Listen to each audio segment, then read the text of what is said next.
नमस्कार दोस्तों, खबर एक्सक्लूसिव के लाइव सेशन में आप सभी का स्वागत है। दिन भर में अहम मुद्दों पर आपके साथ चर्चा करते हैं। आज हमने दो मुद्दे जुड़े हैं। पहला तो हमने कल जो मुद्दा जारी किया था उस पर कंटिन्यू है, उसमें अलग एंगल लेकर के आपके लिए सामने आए हैं। मुद्दा इसलिए वो अहम है, उसको जाना बात करने से जो जो रामदेव के साथ इस समय विवाद चल रहा है उसमें कहीं ना कहीं मुझे दूसरा एक एंगल नज़र आता है जिस एंगल पे बात करने की बहुत ज़रूरत है। वो एंगल है कि कहीं रामदेव के साथ में मैगी वाला जो विवाद, अगर आपको मैगी का विवाद याद हो तो मुझे ऐसा लगता है कहीं बाबा रामदेव के साथ में मैगी वाला विवाद तो नहीं चल रहा है। जैसे कि मैगी को लेकर के जब उसमें बताया गया था कि उसमें लेड है, उसमें पता चीज़ें बताई गई थी कि नुकसान करता है, कैंसर के कारक हैं, ऐसी चीज़ें बताई गई थी।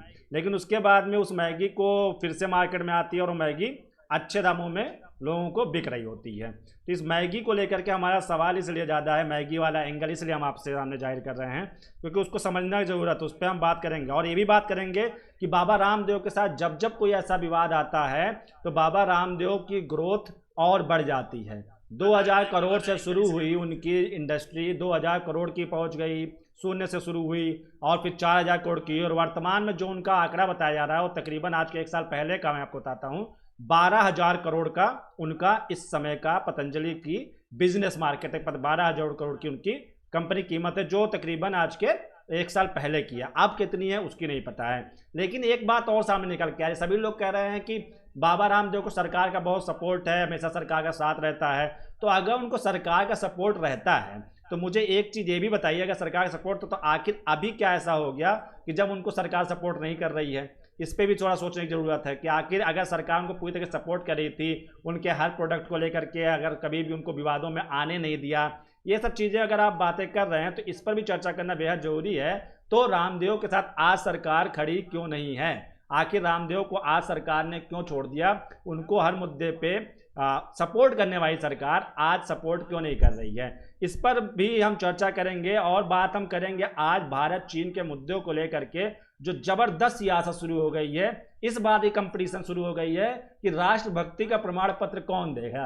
राहुल गांधी लगातार सवाल पूछ रहे हैं, सोनिया गांधी सवाल पूछ रही हैं, मनमोहन सिंह सवाल पूछ रहे हैं और कांग्रेस के नेता भी सवाल पूछ रहे हैं, जिनका जवाब दे रहे हैं संबित पात्रा। और संबित पात्रा भी बुरी तरीके से हमलावर तरीके से नजर आते हैं। इस पर भी चर्चा करेंगे कौन है जो राष्ट्रभक्ति का सर्टिफिकेट कौन देगा, आखिर कौन राष्ट्रभक्ति बताया कि हम राष्ट्रभक्त हैं? कैसे पता चलेगा कि सौरव गुप्ता राष्ट्रभक्त हैं कि नहीं है? किससे सर्टिफिकेट लेने जाना पड़ेगा? हमें कांग्रेस से लेना पड़ेगा, हमें बीजेपी से लेना पड़ेगा? हमें इस चीज़ को भी समझना होगा, इस चीज़ को भी जानने की ज़रूरत है। तो इस पर हमारी चर्चा होगी और चर्चा इन्हीं पे दोनों पे हम आगे बढ़ाते हैं। तो रामदेव से मुद्दा शुरू करते हैं। रामदेव पे मुद्दा जो चल रहा है कि उनकी जो दवा उन्होंने बनाई, बहुत भव्य उन्होंने प्रेस कॉन्फ्रेंस किया जिसमें उन्होंने नीम्स के चांसलर और सर्वे सर्वा बाबू बलबीर सिंह तोमर की बहुत बहुत बारंबार उनका शुक्रिया करते हुए कहा कि अगर बलबीर सिंह तोमर नहीं होते तो शायद हम ये दवा भी नहीं बना पाते इतनी जल्दी। मतलब कि सोचने की बात यह है, सोच समझने की बात यह है कि आप इतने जल्दी दवा बना लेते हैं। मतलब जिसको बनाने के लिए बड़ी बड़ी कंपनियां लगी पड़ी हैं, उनको लेकर के लोग परेशान हैं कि आखिर दवा बनाई कहाँ जाए। जिसका बहुत अच्छा ट्रैक रिकॉर्ड रहा है वो कह रहा है कि इसको इतनी आसानी से इतनी जल्दी दवा इसकी नहीं बन पाएगी। वहीं पर बाबा रामदेव ने महज मेरे हिसाब से भी कोरोना आए हुए भी 3-4 महीने भारत में हो रहा है जिसमें उन्होंने दवा इसकी बना दी है। मतलब ये बहुत ही बड़ी उपलब्धि है। मैं कतई ये नहीं कहता हूँ, बाबा रामदेव ने अपने प्रेस कॉन्फ्रेंस में बार बार ये कहा कि इससे लोग जलेंगे, लोग कहेंगे कि यार बड़ी बड़ी कंपनियां लगी हैं वो नहीं बना पाई, ये जो पहनता है, जो भगवा पहनता है, जो फकीर की तरह रहता है, उसने कैसे बना लिया दवा। तो ये चलिए ठीक है, मैं मान लेता हूँ बाबा रामदेव की इस बात को भी मान लेता हूँ कि चलिए आपसे जलन हो रही है, सभी को जलन हो रही है, तो आप मौका क्यों दे रहे हैं? आपके पास ऐसा क्या कमी रह गया जिस पर आज सरकार आपको घेरे में ले रही है? और आप कह रहे हैं कि हम, और लोग कह रहे हैं कि सरकार के साथ हैं। पूरे फेसबुक, ट्विटर, सोशल मीडिया हर जगह पर बाबा के साथ में भी खड़े हैं लोग, बाबा के खिलाफ में भी खड़े हैं। तो इसमें हमारा ना बाबा को हम साथ दे रहे हैं ना बाबा के हम खिलाफ जा रहे हैं। हमारा बात करने का मतलब यह है कि सच्चाई क्या। आप समझिए कि बाबा के साथ जब जब कोई चीज़ विवाद आती रही है तब तब बाबा हमेशा ग्रोथ करते रहे हैं। हमेशा उनकी जंप इतनी तेज हुई है कि आप यकीन मानिए कि जब उनके दवाइयों में जानवरों की हड्डी मिलाने की बात कही जा रही थी, उस समय शायद बाबा का व्यापार 2000 करोड़ का था पतंजलि का, और तब शायद उनके एक ही रिसर्च सेंटर हुआ करते थे। और उसके बाद से, उस विवाद के बाद से, अगर आप अभी हाल फिलहाल में या 2-3 साल पहले हरिद्वार ऋषिकेश गए हों तो आप देखेंगे कि तकरीबन आप सड़क से चलते जाएंगे, हरिद्वार से ऋषिकेश का सफ़र करते जाएंगे, आपको बाबा रामदेव का आपको काफ़ी लंबा चौड़ा साम्राज्य नज़र दिखता चला जाएगा। तो इसके पीछे वजह क्या है, इसको लेकर जो हम बात कर रहे हैं, इसलिए क्योंकि लोग कह रहे हैं सरकार का सपोर्ट है। देखिए उत्तराखंड में भी भारतीय जनता पार्टी की सरकार है और केंद्र में भी भारतीय जनता पार्टी की सरकार है। तो ऐसे में क्या हो गया कि जो भारतीय जनता पार्टी, जो पतंजलि बहुत अच्छा करी थी, आज वो आयुष मंत्रालय से सर्टिफिकेशन लेना भूल जाती है, उनकी टीम भूल जाती है। बाबा रामदेव आके कहते हैं कि ये कम्युनिकेशन गैप है, इस वजह से हमें लगता है कि ये सही हो जाएगा, सॉर्ट आउट हो जाएगा। क्यों? अब इस मुद्दे को मैं आपको जोड़ना चाहूंगा मैगी के साथ में। आपको नेस्ले की मैगी याद होगी, तकरीबन 1 या 2 साल पहले की बात है, जब मैगी के में बताया गया, जो बहुत दिनों से मैगी बिक रही थी भारत में, और उसमें बताया गया इसमें ऐसा तत्व पाया जाता है जो कैंसर कारक है, मतलब लेड पाया जाता है। फिर मैगी पर रोक लगा दी जाती है और तकरीबन 6-7 महीने बाद मैगी से रोक हटती है, और जब मैगी वो वापस आती है तो मैगी 10 रुपए की मैगी 12 रुपए की हो जाती है। तो ये भी समझिए, क्योंकि ये किसी चीज़ को, किसी प्रोडक्ट को बहुत लायल बनाने के लिए, किसी प्रोडक्ट की मार्केटिंग करने का ये भी बहुत अच्छा तरीका है। तो सरकार के साथ अगर आप करें, मिलके बाबा रामदेव काम करते हैं, उनको बहुत सपोर्ट मिलता है, तो ये भी समझिए हो सकता है कि इस बहाने से इसकी प्रामाणिकता को लेकर के बहुत बड़े पैमाने पे प्रचार करने की कोशिश है। ये भी बताया जाएगा आयुष मंत्रालय का अगर ट्रायल रिपोर्ट बाबा रामदेव देते हैं और सरकार उसको अप्रूव कर लेती है, कहती है ट्रायल रिपोर्ट सही है और ये आ जाता है, तो उसके बाद सोचिए कि जो बाबा रामदेव की कोरोनिल किट थी, दवा थी, कोरोना किट थी, वो शायद अभी बिकने में 1 करोड़ या 2 करोड़ लोगों तक की बिकती। लेकिन अब आयुष मंत्रालय के साथ इस चर्चा में आने के बाद में सरकार का अप्रूवल मिलेगा, वो भी खबरें बनेंगी, वो भी सुर्खियां बनेंगी। उसके बाद में जब ये मार्केट में आएगा तो लोगों को इसको लेने में कोई ऐतराज नहीं होगा, क्योंकि इसमें उसको सरकार का सर्टिफिकेशन मिला होगा, बाकायदा बड़े अक्षरों में स्टिकर लगाया जाएगा कि आयुष मंत्रालय से भी प्रमाणित, जिसके बाद से इसको बेचने के लिए और इसको खरीदने वालों की होड़ मच जाएगी। 135 करोड़ 130 करोड़ की देश की आबादी है, ऐसे में ये देश ही नहीं, जब आयुष मंत्रालय देता है तो दुनिया की तरफ से मान लिया जाएगा कि इसको सरकार के द्वारा ऑथराइज किया गया है, मतलब कि ये दवा कारगर रही है। तो जो दवा बाबा रामदेव ये सोच रहे थे कि देश में बिकेगी, अब वो दवा हो सकता है कि अंतर्राष्ट्रीय स्तर पे बहुत जोर शोर से बिकना शुरू हो जाए।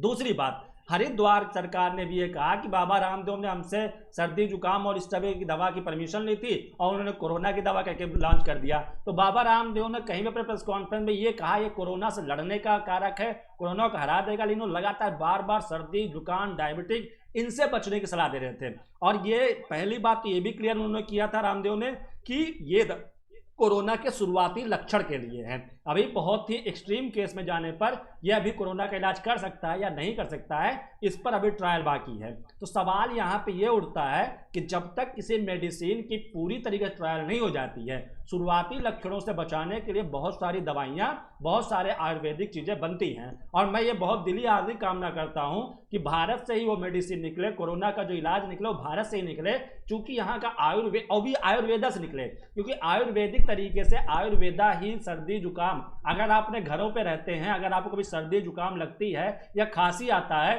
तो आपकी माँ और जो बुजुर्ग यहाँ पे घर में, वो आपको आयुर्वेदिक चीज़ें बताते हैं। वो ये नहीं कहते हैं कि विक्स लगा लो, जा करके कोई दवाइयाँ ले लो, वो कहते हैं कि ये रूटीन प्रोसेस है, इससे क्या होता है तुम्हारी इम्यूनिटी कम हो गई है और तुम्हारे पर अटैक आ गया है, तुम अगर काढ़ा पी लेते हो, मुलेठी खा लेते हो, गिलोय पी लेते हो, तो आपका कोरोना मतलब आपकी सर्दी जुकाम खत्म हो जाएगा। तो ठीक वही तरीका है। तो आयुर्वेदा को प्रचार कर रहे हैं, ब्रांडिंग कर रहे हैं, तो ये भी जो बाबा रामदेव बार बार अपनी चर्चा में कहते हैं अपने प्रेस कॉन्फ्रेंस में कि जो एलोपैथी कंपनियां हैं वो हमसे जलेंगे, वो सोचेंगे कि एक भगवा पहनने वाला फकीर सा लगने वाला बंदे ने कैसे कोरोना की दवा खोज ली। तो देखिए कोरोना की दवा अगर देखी जाए तो वाकई में आयुर्वेदा से इसका बहुत बड़ा इलाज है और आयुर्वेदा से ही इसका नतीजा निकल सकता है।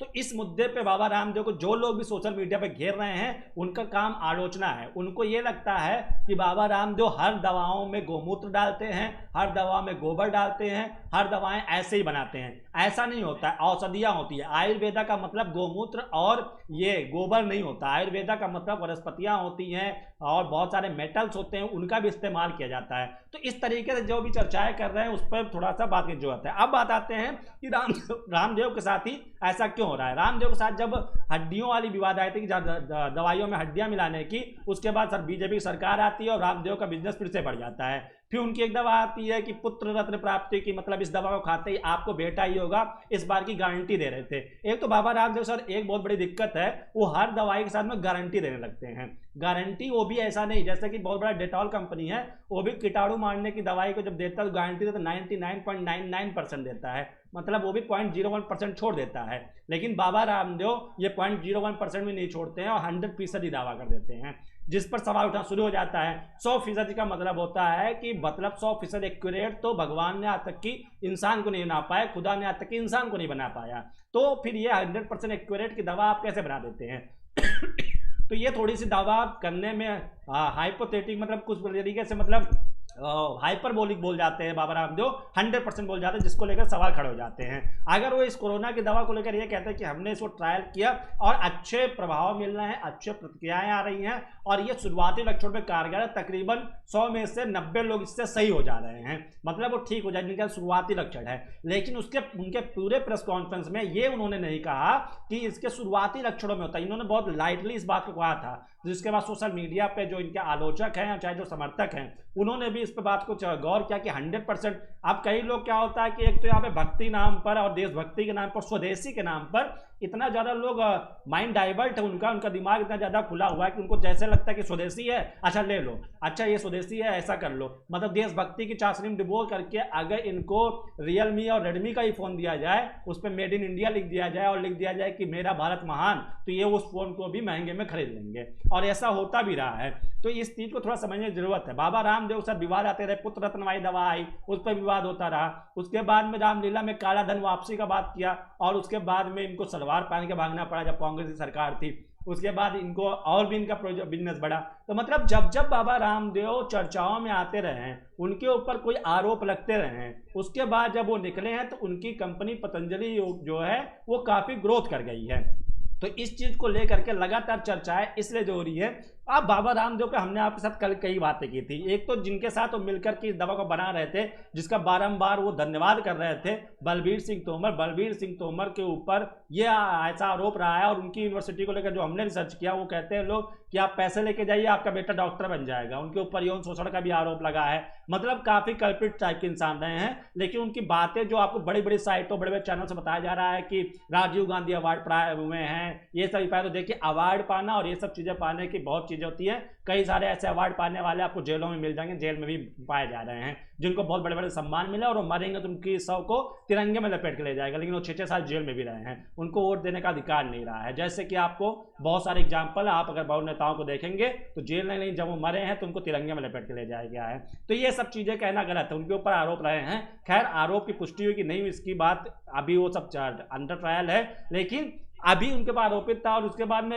उनके पास में ऐसा कोई बहुत बड़ा उपलब्धि नहीं है। एक्चुअली हमारे भारत में क्या होता है, जैसे अगर मैं डॉक्टर बन के, अगर मैं कहूँ मैं पत्रकार हूँ, तो आपने पूछा कहाँ से किया, तो मैंने कह दिया कि भारत की किसी यूनिवर्सिटी का नाम ले लिया, तो आपको लगेगा कि ये तो कमतर है। लेकिन मैंने कह दिया मैंने लंदन के फला यूनिवर्सिटी से किया है, तो आपको लगेगा ये तो बहुत बड़ा जानकार होगा, बहुत बड़ा ज्ञानी है। अरे समझने की जरूरत है कि आप जहाँ भी पढ़ के आ रहे हैं, जहाँ से भी करके आ रहे हैं, विदेशों का सहारा वो लेते हैं। जैसे हमारे बहुत सारे डॉक्टर चाइना से जाकर डिग्री लेकर आते हैं, तो वहाँ पे रसिया से जाकर डिग्री लेकर आते हैं, वहाँ पे डॉक्टरी करना आसान है यहाँ की अपेक्षा, तो इसलिए वहाँ से ला करके एमडी। और आपको लगता है अरे भाई रसिया से पढ़ के आया है, भाई चाइना से पढ़ के आया है तो ये बहुत जानकार होगा, ऐसा कुछ नहीं होता है, क्योंकि वहाँ पे भी हमारे देश में भी बहुत अच्छे अच्छे संस्थान हैं। क्योंकि बाबा रामदेव के जो साथी है आचार्य बालके, जब उनकी तबीयत खराब हुई थी तो वो भी एम्स में गए थे, तो एम्स के चर्चे और एम्स के डॉक्टरों के ऊपर सवाल खड़ा करना गलत है। जिस एलोपैथी को लेकर के बाबा रामदेव लगातार सवाल करते रहे, उस पर भी थोड़ा सा बात करने की जरूरत ये है कि ये एलोपैथी करे चाहे आयुर्वेदा करे, जो भी करे, मेरा मानना यह है कि बेहतर नतीजे आने चाहिए और उसके परिणाम अच्छे होने चाहिए।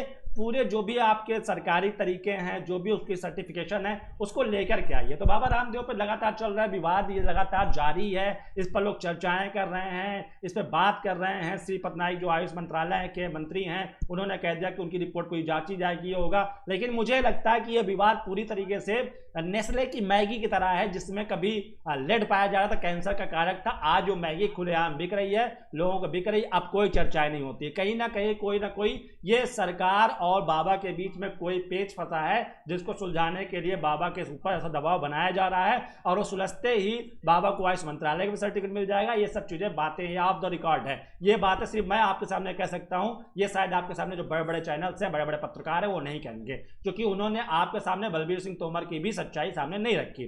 तो ये सब बातें इसलिए आपसे कहता हूं कि इसको थोड़ा सा समझने की जरूरत है। आप अचानक से किसी का विरोध मत करिए। सोचिए, जो आदमी तो दिन तक की बहुत तारीफ के काबिल था, आपको एक एग्जाम्पल तो गुरमीत राम रहीम सिंह इंसान जो थे, वो उन्होंने दम पर हरियाणा में बीजेपी जीतती है, लेकिन हरियाणा में बीजेपी की सरकार रहते हुए ही उन्हें उम्र कैद की सजा होती है। राम रहीम को उम्र कैद की सजा हो जाती है। तो ये भी देखिए कि जो सरकारी सपोर्ट में था उसको भी सजा होती है। तो इस तरीके से सरकार के साथ रहना, कहते हैं ना कि अगर आपने पुलिस से दोस्ती की है या पुलिस से दुश्मनी की, दोनों अच्छी नहीं होती है। तो वही सरकार से दोस्ती और सरकार से दुश्मनी दोनों अच्छी नहीं होती है। तो बाबा रामदेव की फिलहाल दोस्ती है, आप देखते हैं, लगता है कुछ उसमें कुछ पेच फंसा है जिसकी वजह से ये सब मामले हो रहे हैं। अब हम बात करेंगे आपके साथ में दूसरे अहम मुद्दे पर, और दूसरा अहम मुद्दा हमारा बहुत क्लियर है जिसको लेकर के इसलिए बात करना जरूरी है, और वो मुद्दा हमारा है आपके साथ में कि चीन विवाद पर कौन सच बोल रहा है, इसको भी जानना जरूरी है। आखिर सच कौन बोल रहा है, किसकी बात, किसकी सच मानी जाए, कौन कह रहा है, कौन सही बता रहा है कि जमीन ली गई है या नहीं ली है, इस पे कौन सच बोल रहा है, इसका सर्टिफिकेशन कौन देगा, इस पर हमारी अब चर्चा, अगली चर्चा शुरू होगी। चीन विवाद पर कौन सच बोल रहा है, क्योंकि राहुल गांधी लगातार ये ट्वीट कर रहे हैं और कह रहे हैं कि भारत की जमीन पर चाइना कब्जा है कि नहीं, उन्होंने क्वेश्चन मार्क लगा दिया।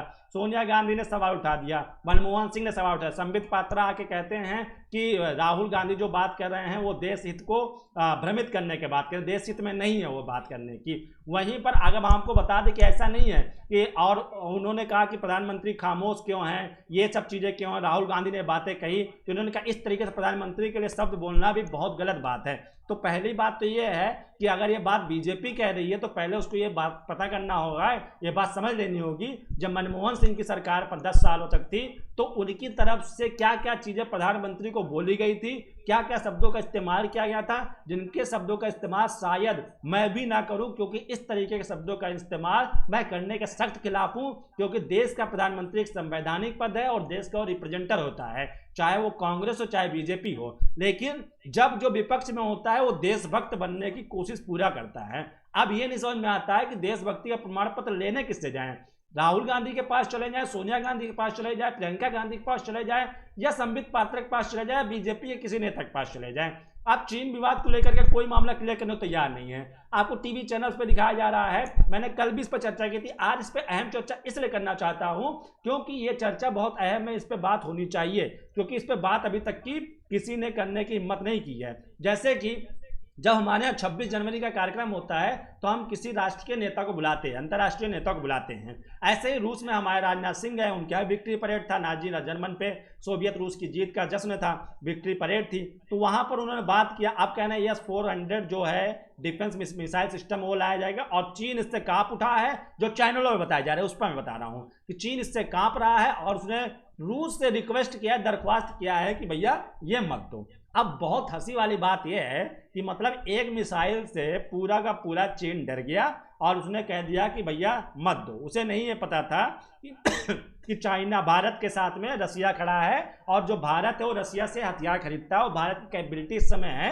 भले गरीबों तक की पैसे ना पहुंच पाए, गरीबों की मदद ना हो पाए, लेकिन हथियार खरीदने के बारंबार पैसे सरकार के पास है, क्योंकि लोगों को मजबूत करने से अच्छा है कि उनकी जगह पर 10 आदमी मरता उसकी जगह पे एक तोप खड़ा कर दिया जाए ताकि बाहर से कोई दुश्मन ना आए। हम अंदर ही लड़ने मरने कटने के लिए काफ़ी हैं, क्योंकि उनको अपनी वो चाहते हैं कि हम ही राज करें और यही हम ही लड़ते रहें। अंतर्राष्ट्रीय मुद्दों से हमें लड़ने का फुर्सत नहीं है, क्योंकि नेताओं ने हमें इतना उलझा रखा है, राजनेताओं ने हमें इतना उलझा रखा है आपसी बयान से कि हम उसी में परेशान रहते हैं। आज मैं कुछ टीवी चैनल्स के डिबेट देख रहा था तो उसमें भी दिन भर यही मुद्दा चल रहा था कि कांग्रेस अच्छी कि बीजेपी अच्छी, कौन अच्छा, कौन झूठ बोल रहा है। तो सभी प्रवक्ता अपनी अपनी बातें रख रहे थे, अपनी अपनी चीजें कह रहे थे, लेकिन यहाँ पर सवाल ये खड़ा होता है कि जिस तरीके से संबित पात्रा कह रहे हैं, जो राहुल गांधी कह रहे हैं, सोनिया गांधी कह रहे हैं, क्या वो जब सरकार में थे तो क्या इन दोनों की भाषा की अदला बदली नहीं थी? जो आज संबित पात्रा बोल रहे हैं वही उस वक्त में राहुल बोलते थे, वही उस समय कपिल सिब्बल बोला करते थे, वही उस समय में उनके मंत्री बोला करते, रणदीप सुरजेवाला बोला करते, नेता जो है वो रणदीप सुरजेवाला बोला करते थे। आज वही चीज संबित पात्रा बोल रहे हैं, रविशंकर बोल रहे हैं, और कांग्रेस सवाल खड़ा कर रही है कि ये जमीन ले गए, ये गए हो गए, और ये कह रहे कि राष्ट्रीय हित में नहीं है, इस तरीके की बात नहीं करना चाहिए, ये पूरी तरीके से आप देश हित में नहीं काम कर रहे हैं। तो भाई अभी तक की आपने ही प्रधानमंत्री मनमोहन सिंह के ऊपर ऐसे ऐसी बातें कही, ऐसे ऐसे मीम्स, ऐसे ऐसी चीजें आपने शेयर की, जिसको बताते हुए जिस समय वो प्रधानमंत्री थे जो जो बातें आप कह दिया, क्या क्या नहीं कहा होगा आपने। उसके बाद आज आप कह रहे हैं कि कांग्रेस ऐसा करके देश हित में बात नहीं कर रही, जेल डाल दीजिए भाई, आपकी सरकार है। अगर आपको लगता है कि राहुल गांधी की जो बातें हैं वो देश हित में नहीं है, राष्ट्र हित में नहीं है, तो उठाइए उनको जेल में डाल दीजिए। क्यों आप उनको रखे हैं? झेलने की कोई जरूरत थोड़े है किसी को। चाइना ने जो जो भी जमीन कब्जा किया है वो कांग्रेस की देन है। ऐसा इसलिए क्योंकि सरकार रही है, मैं किसी सरकार की तारीफ नहीं कर रहा हूं, चाहे वो कांग्रेस रही हो चाहे वर्तमान में बीजेपी सरकार है, क्योंकि जो भी इनकी तरफ से अटेम्प्ट किया जा रहा है, जो भी चीजें कही जा रही हैं वो सिर्फ कही जा रही हैं, ऐसा कहीं से भी नहीं होता। किसी सरकार ने बहुत अच्छा नहीं किया। एक समय में जब मनमोहन सिंह की सरकार थी, अरुणाचल को लेकर के चाइना की इतनी हैसियत बढ़ गई थी, हरकत बढ़ गई थी, तो उसने कहा था कि अरुणाचल हमें दे दो। तब मनमोहन सिंह ने कहा था कि हमारा अरुणाचल हमारे देश का अहम हिस्सा है, ऐसे ही किसी को हम दे नहीं देंगे। मतलब इतनी हिम्मत उसकी उस वक्त में बढ़ गई थी। तो उसको भी लेकर समझने की जरूरत है। जो चीजें आज कांग्रेस कह रही है वो चीजें उस वक्त बीजेपी कहा करती थी, और आज जो बीजेपी कह रही है वो उस वक्त कांग्रेस कहा करती थी। मतलब आपस में बदलाव को लेकर के आपस में इन दोनों के बीच में लगातार ये बहस चलती रह रही है। तो दोस्तों हमारी चर्चा का मुख्य मुद्दा यह है कि आप देखिए, भारत चीन को घेरने की तैयारी कर रहा है, S-400 डिफेंस मोबिलाइजेशन सिस्टम ला रहा है जो काफी प्रभावी है, जिसकी वजह से चाइना के अटैक से बचा जा सकता है। लेकिन पहली बात तो यह है कि चीन युद्ध की मूड में नहीं है, ना भारत कभी युद्ध चाहता है। भारत तो कभी युद्ध चाहता ही नहीं है, क्योंकि हमारे 20 जवान शहीद हो गए और उसको बीते हुए तकरीबन आज 7-8 दिन से ऊपर हो गए हैं। लेकिन इस पे अब सियासत हो रही है, शहीदों को श्रद्धांजलि है, शहीदों को नमन किया जा रहा है, उनके नाम से राजनीति चरम पर चल रही है। तो राजनाथ सिंह का रूस का दौरा हो, अब वहां से वो क्या हासिल लेकर के आते हैं वो आपको जो बड़े बड़े टीवी चैनल तथा कई पत्रकार, आपके बड़े बड़े पत्रकार हैं, वो आपको बताएंगे बहुत बड़ी उपलब्धि की ऐसा चीज लेके आ गए हैं कि अब चाइना का सबको 2 मिनट में चाइना खराब हो जाएगा, खत्म हो जाएगा चाइना। मतलब जिसका भूभाग पे इतना बड़ा प्रभाव है वो 2 मिनट में खत्म हो जाएगा। तो ये सब चर्चाएं आप करते रहिए, आप देखते रहिए उन लोगों को, आपको जो तथा कई बड़े पत्रकार हैं जो आपके सामने सरकार के हित में आपको अच्छी अच्छी बातें बताते रहते हैं, उसको समझिए, सुनते रहिए, एंटरटेन होइए। क्योंकि अभी इस समय क्या है कि आपको कॉमेडी शोज बंद है, किसी भी सीरियल या फिल्मों की शूटिंग नहीं हो रही है। तो ऐसे डिबेट्स देखिए जहाँ पर कोई इंटरेस्टिंग हो, जहाँ पर कोई चीख चीख के चिल्ला चिल्ला के भारत पूछ रहा होगा, उनके साथ है पूरा पूरा भारत, मतलब खुद के सवाल को पूरे भारत का सवाल कह देते हैं। तो उन लोगों को एंजॉय कीजिए, आप जश्न मनाइए, मतलब मजे कीजिए। लॉकडाउन चल रहा है, कई चीजें नहीं मिल रही हैं आपको एंटरटेनमेंट की, तो आपको एंटरटेनमेंट के लिए वो आपको डिबेट्स देते हैं, वो सुनते रहिए। लेकिन मुद्दा यह है कि चीन विवाद पे सरकार ने अपना रुख अभी तक की साफ नहीं किया है, क्योंकि बातचीत भी चल रही है, चीन पीछे हटने की बात कर रही है, लेकिन चीन को कूटनीतिक स्तर पर घेरने की बात चल रही है। यहाँ देश के अंदर में दिल्ली में सियासत भी चल रही है।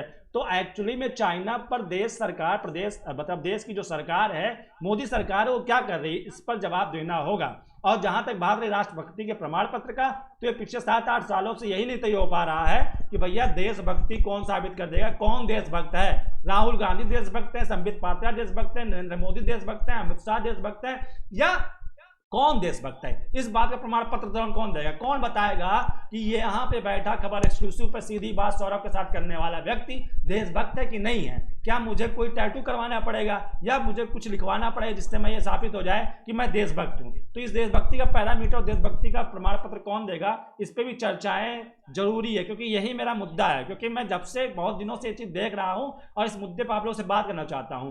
कोई कहता है हम राष्ट्रभक्त पार्टी हैं, कोई कहता है हम राष्ट्रभक्त पार्टी हैं, फिर दूसरी पार्टी कहती है ये खाली राष्ट्रभक्ति के नाम पे आपको ठग रहे हैं। अरे भैया ठग रहे हैं तो 6 साल से जो उन्होंने पहली बार सरकार बनाई, दूसरी बार आपके इन आरोपों के बाद भी बड़े बहुमत से सरकार में आए हैं, तो कहीं ना कहीं या तो वो जो भी सपना दिखा रहे हैं या जो भी बात कर रहे हैं वो लोगों को अच्छा लग रहा है, वो मजा आ रहा है, उनको अच्छा लग रहा है। क्योंकि कहते हैं जिसके दिन अच्छे चल रहे हैं, जिसकी सत्ता है उसको आप सलाम कीजिए, उठते सुबह सब सलाम करते हैं। कभी कांग्रेस भी लगातार 2 बार जीती थी, लेकिन उस वक्त में बीजेपी इतनी हमलावर थी, जिस तरीके से बात करती थी। तो आज के समय में अगर कांग्रेस के नेता कुछ उसके बराबर में हमला नहीं कर रहे हैं। अगर हमला कर रहे हैं तो आप जवाब दीजिए, लेकिन ये मत कहिए कि ये देश हित में नहीं है। भाई आप जवाब दीजिए, विपक्ष का काम है सवाल खड़ा करना। उसने ऐसा कुछ नहीं कह दिया कि सही जवानों से हाथ पे सवाल खड़ा कर दिया हो। वो कह रही है भैया आप जवाब दे दो कि चीन हमारे देश की जमीन पे कब्जा करा है कि नहीं करा है। आज एक सैटेलाइट तस्वीर और आती है कि गलवान घाटी के पास में दिख रहा है कि चीन अपना कैंप बना रही है। अब इन सब मुद्दों को आप समझिए कि यहाँ तो चलिए बातचीत हो रही है, चीन पीछे में बात हो रही है, सैटेलाइट मैप से तस्वीर आती है कि वहाँ पे अपना नया वो कैंप बना रही है। राजकुमार गुप्ता जी, चाइना ने लद्दाख में इंडियन पेट्रोलिंग को रोकने का समाचार कहाँ तक सही है? ये कही जा रही है, वही मैं कह रहा हूँ कि ये सब कई मुद्दे ऐसे चल रहे हैं जो कही जा रही है कि चाइना ने लद्दाख में इंडिया की पेट्रोलिंग रोकने की बात कह दी है गलवान में। और चाइना की जो नई सैटेलाइट इमेज आई है वहाँ की बॉर्डर की, वहाँ पे दिख रहा है कि चाइना अपने नए कैंप बना रही है, उसके वाहनों की उसके गाड़ियों की मूवमेंट देखी गई है। और यहाँ पे खबर ये चल रही है आपके बड़े बड़े टीवी चैनल्स पे कि चाइना ने पीछे हटने का फैसला कर लिया है, कोर कमांडर्स की बैठक में बात बन गई है और चाइना अब बैकफुट पे आ गया है। क्योंकि हम भाई साहब रसिया से ऐसी मिसाइल ला रहे हैं, ऐसी डिफेंस सिस्टम ला रहे हैं जिससे चाइना की तो भाई साहब बोलते ही बंद हो गई है। अब चाइना कुछ नहीं कर पाएगा। जिनपिंग की जो आंखें छोटी छोटी थी वो आंखें खुल गई हैं, उनको लग गया कि वो गलत आदमी से पंगा ले रहे थे। लेकिन ये सब खबरों के बीच में जब ऐसी खबरें भी आती रहती हैं तो उस पर चर्चाएं करना बेहद अहम है। तो दोस्तों इस तरीके की चर्चाओं को आपके साथ लगातार लेके हम आ रहे हैं। अगर आपको अच्छा लगता है, आपको जो भी रिएक्शन आता है वो जरूर बताइए हमें, क्योंकि इस तरीके की विवाद पे या चीन के विवाद पे हम वो बातें करते हैं जो शायद दूसरे बड़े चैनल आपसे बात करने में कतराते हो।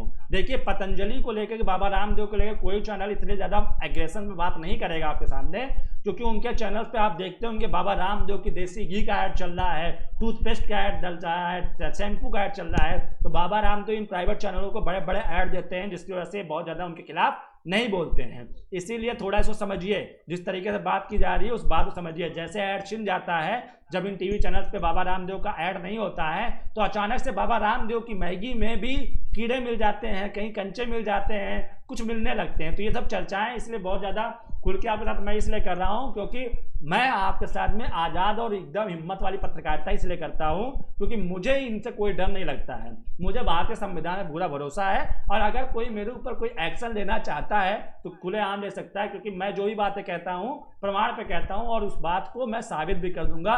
किसी भी मंच पर आप मुझे यहां से लेकर के, यहां खबर एक्सक्लूसिव के स्टूडियो से लेकर के आप मुझे यूएन के मंच तक लेके जाएंगे तो मैं उस पर भी चर्चा करने के लिए तैयार हूं। तो जो भी मैं बातें कह रहा हूं, चाहे मैं पतंजलि को लेकर के मैं जो सवाल उठाए थे वो भी सवाल में मैं आज भी कायम हूं और इस बात में भी कायम हूं कि जो चीन विवाद पे सरकार अभी तक की अपना रुख साफ नहीं कर रही है और उसको साफ करना चाहिए। देश इधर बता रहे हैं कूटनीतिक तरीके पर, अंतर्राष्ट्रीय स्तर पे चाइना को थप्पड़ मारेंगे, चाइना जलील हो जाएगा, चाइना बेनकाब हो जाएगा, और उधर चाइना की तस्वीरें ये आ रही हैं कि वो अपने कैंप लगा रहा है, उसकी गाड़ी की मूवमेंट देखी जा रही है। इन सब तस्वीरों को देखने के बाद भी लगता है कि सरकार क्या हमें बेवकूफ समझ के रखी है? हम भारतीय क्या बेवकूफ है नागरिक? हमें जानने की जरूरत नहीं है क्या? हमें आप बताएंगे नहीं कि क्या हो रहा है बॉर्डर पे? हमारे 20 जवान शहीद हो गए, अब तक उनके लिए क्या किया गया? उन लोगों के लिए उनकी शहादत को जो कहा प्रधानमंत्री मोदी ने कि बर्बाद नहीं जाएगी, भाई हो गए 8 दिन 10 दिन, अब आपने क्या कर लिया? अभी आप बात कर रहे हैं, कभी बातचीत करते हैं और उधर चाइना और आगे बढ़ जाता है। आपके पास बड़े बड़े टीवी चैनल से तो जो दिखाते लोग यकीन नहीं मान लेते हैं। दोस्तों इस तरीके की चर्चाएं हम लगातार करते रहेंगे, सरकार पर भी सवाल उठाते रहेंगे, विपक्ष पर भी सवाल उठाते रहेंगे, और चाहे वो बाबा रामदेव हो, चाहे वो कोई एलोपैथी कंपनी का बहुत बड़ा मालिक हो, चाहे वो मुकेश अंबानी हो, चाहे वो अडानी हो, सभी पर सवाल खड़ा करेंगे। चाहे वो सपा प्रमुख अखिलेश यादव हो, चाहे बसपा सुप्रीमो मायावती हो, हम किसी भी सरकार से नहीं डरते हैं। अगर वो गलतियां करेंगे तो हम उनसे सवाल जरूर करेंगे और उस सवाल का जवाब उनको देना है। जवाब इसलिए नहीं दे पाते हैं क्योंकि उनके पास जवाब नहीं है। और मैं ये नहीं कहता हूं कि मेरे साथ पूछता है भारत, मैं ये जानता हूं कि मेरे साथ पूरा भारत इस सवाल को जरूर पूछता है, उसके जहन में सवाल चलता है। मैं उसी सवाल को लेकर के आप लोगों के साथ रोजाना सीधी बात करने आता हूं और ये सीधी बात मेरी आप लोगों के साथ नहीं, मेरी सीधी बात है नेताओं के साथ में कि वो अपना जवाब भी सीधे तौर पर दें, यूं घुमा फिरा के जवाब ना दें कि फला ने तो ये किया था। आप बीजेपी से कोई सवाल पूछिए, उसके पास कांग्रेस का पहला एक वीडियो होता है, एक बयान होता है, जिसके बाद उनका बयान आता है। कांग्रेस से पूछिए, उसके पास बीजेपी के सरकार में न रहते हुए कोई बयान होता है तो वो उसका बयान देती है। तो ये बयानबाजी बंद होना चाहिए। आपकी जवाबदेही जो है वो ये बताइए। अगर हम आपसे बोल रहे हैं कि चीन के मसले पर अभी आपकी सरकार क्या कर रही है, तो आप मुझे वो बताइए, मत बताइए कि कांग्रेस ने क्या नहीं किया था, कांग्रेस के समय में कितनी चीन ने हमारी जमीनें ले ली, वो मत बताइए हमें। ये बताइए आपकी सरकार क्या कह रही है, आपकी सरकार में क्या कर रही है, चीन के खिलाफ, चीन को चुनौती देने के लिए सरकार किस स्तर पर काम कर रही है, वो हमें बताइए। ये मत बताइए कि कांग्रेस के समय में चीन ने इतनी जमीनों पर अधिकार कर लिया, इतने हमले हुए, उस समय ये करार हो गया। अब सीपीसी पे बीजिंग और कांग्रेस के बीच में एक समझौता हुआ था, उस पर सुप्रीम कोर्ट की नोटिस चली गई है। इन सब चीजों को लोग जो बात कर रहे हैं, इन सब चीजों पर जो चर्चाएं हो रही हैं, वो वाकई में देश को गुमराह करने की जरूरत है। लोगों को, वोटर्स को, नागरिकों को इस बात में उलझाया जा रहा है कि आप कांग्रेस बीजेपी में उलझे रहिए। आप अब कहिए संबित पात्र अच्छे हैं बीजेपी वाले, और कांग्रेस वाले कहिए राहुल गांधी अच्छे हैं। अरे भैया, आप दोनों ही देश के बच्चे हैं, तो देश के साथ आइए, देश के लोगों के सवाल पूछिए, देश की सुरक्षा के सवाल पूछिए, और जो जिम्मेदार पद में है उसका जवाब दें, ना कि मास्को में जाके रूस के विक्ट्री परेड में शिरकत करते रहें और यहाँ देश के अंदर चीन की सरहद, चीन अपनी हरकतों से नापाक हरकतें करते हुए घुसता है। चीन ने कहा उससे पाकिस्तान और नेपाल है। पहली बात तो पाकिस्तान और नेपाल जैसे साथी होने का मतलब है कि आपके पास कोई नहीं है, और भारत का मेरे साथ अमेरिका है, रसिया है, फला है, ठिकाना है, बड़ी बड़ी शक्तियां गिना रहा है। लेकिन देखिए भाई साहब, ऐसा है कि युद्ध स्तर पे, युद्ध तरीके की बात करने के लिए पहले आप हमें समझाइए, साफ कीजिए कि आपकी सरकार इस समय देश में क्या कर रही है। तो इस मुद्दे को लेकर के हम लगातार जुड़ते रहेंगे। पहले जो हमारे दर्शक जुड़े थे उनका मैं शुक्रिया कर देता हूं। राजकुमार गुप्ता जी, बहुत बहुत शुक्रिया आपके कमेंट के लिए, आपके सजेशन के लिए। संस्कृति गुप्ता जी, आपकी वाहवाही के लिए बहुत बहुत शुक्रिया। और जो दर्शक कमेंट जुड़ते हैं लेकिन कमेंट नहीं करते हैं, कमेंट जरूर करिए ताकि हमें पता चले, ताकि मैं आपका नाम इस शो में ले सकूं और इस नाम ले करके आपको बता सकूं, ताकि ये पता चले। तो अगर आप कमेंट करेंगे तो आपका नाम मुझे शो कर जाएगा। और फिलहाल जो भी दर्शक मेरे साथ जुड़े हैं, जो भी लोग जुड़ते हैं, जो मुझे कल मेरे शो को तकरीबन 4 से 5 हज़ार लोगों ने देखा और लगातार 1000, 2000, 5000 के लोग हमें देख रहे हैं, मतलब धीरे धीरे लोग, बहुत ज़्यादा लोग हमें देखना शुरू कर दिए हैं, उन सभी का बहुत तहे दिल से शुक्रिया करता हूं। और उनके इसी प्यार की आशा में और उम्मीद करता हूं कि हमें ऐसी शक्ति देते रहेंगे कि हम ऐसे मुद्दों पर खुल करके बात कर सकें। और चूंकि जो लोग जाति पात इनसे बात करते थे, हम कोई भी डिबेट में कभी भी जाति पात को लेकर बात नहीं करते हैं और ना किसी को राष्ट्रभक्ति का प्रमाण पत्र देने की बात करते हैं। हम बात करते हैं वो जो मुद्दा होता है देश हित में, हम बात करते हैं उस पर जो मुद्दा होता है लोगों के हित में, हम बात करते हैं वो जिस पर सरकार आ जाती है हमेशा घेरे में। तो इन मुद्दों को लेकर के हम हमेशा आपके साथ आते रहेंगे।